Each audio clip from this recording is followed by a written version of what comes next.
മൂന്നാമതായി പരസ്പര ബഹുമാനം ഉണ്ടാവണം. ഈ പരസ്പര ബഹുമാനം എന്നൊക്കെ പറഞ്ഞാൽ ഭാര്യനെ എങ്ങനെ ഞാൻ ബഹുമാനിക്കുക എന്ന് പറഞ്ഞാൽ ഉസ്താദിനെ ബഹുമാനിക്കും പോലെ ബഹുമാനിക്കണം എന്നല്ല. അവരുടെ ജീവിതം, അവരുടെ പ്രവർത്തികൾ, അതിനൊക്കെ അർഹമായ പരിഗണന നമ്മൾ നൽകണം എന്നുള്ളതാണ്. ഇതുവരെ ഭാര്യനെ കുറിച്ചൊരു നല്ല വർത്താനം പറയാതെ ഞാൻ ഗംഭീര മനുഷ്യനാന്ന് വിചാരിച്ച പൊട്ടന്മാരുണ്ടാവും കൂട്ടത്തിൽ.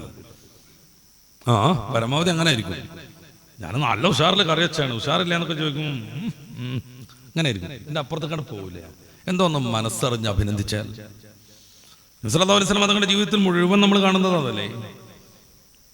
തൻ്റെ ശിഷ്യന്മാരെ എത്രമേൽ ഹബീബായ റസൂൽ സല്ലല്ലാഹു അലൈഹി വസല്ലം തങ്ങൾ അഭിനന്ദിച്ചു. ഓരോ കാര്യത്തിലും അവിടെ ഉഷാറെടുത്തു പറഞ്ഞു. എന്തിന്? അത് സമൂഹത്തിന് മൊത്തം പ്രചോദനമാവണം. രാവിലെ മുതൽ വൈകിട്ട് വരെ ഒരു സ്ത്രീ, ഒരു വീട്ടമ്മ നടത്തുന്ന അധ്വാനത്തിന് മാർക്കിട്ട ഓസ്ട്രേലിയൻ സയന്റിസ്റ്റിനെ ആലോചിക്കുകയാണ് ഞാൻ. അയാളുടെ ശമ്പളത്തിന്റെ 3 ഇരട്ടി കൊടുക്കണം എന്നാണ് പിന്നെ മൂപ്പർക്ക് മനസ്സിലായത്. അവർ ചെയ്യുന്ന സേവനം മക്കളെ വളർത്തൽ, വീട് വൃത്തിയാക്കൽ, ഭക്ഷണം തയ്യാറാക്കൽ, ഇങ്ങനെ തുടങ്ങിയിട്ട് അവർ ഒരാൾ മാത്രം ചെയ്യുന്ന വർക്കുകൾ മൊത്തം നോക്കൂ. അതെങ്ങാനും പുറത്ത് ഒരു കമ്പനിക്ക് കൊടുക്കുകയാണെങ്കിൽ, കുട്ടിനെ നോക്കാൻ വേണ്ടി ഒരു പ്ലേ സ്കൂളിൽ ചേർക്കുകയാണെങ്കിൽ, വീട്ടിലുള്ള എല്ലാ ഡ്രസ്സും വാഷ് ചെയ്ത് അയൺ ചെയ്യാൻ വേണ്ടി ലോണ്ടറിയിൽ ഏൽപ്പിക്കുകയാണെങ്കിൽ മൊത്തം വരുന്ന പൈസ കൂട്ടിയായുള്ളൂ. അപ്പോഴയാൾക്ക് മനസ്സിലായത് മൂപ്പരുടെ ശമ്പളത്തിന്റെ 3 ഇരട്ടിയെങ്കിലും വേണ്ടി വരുന്നു.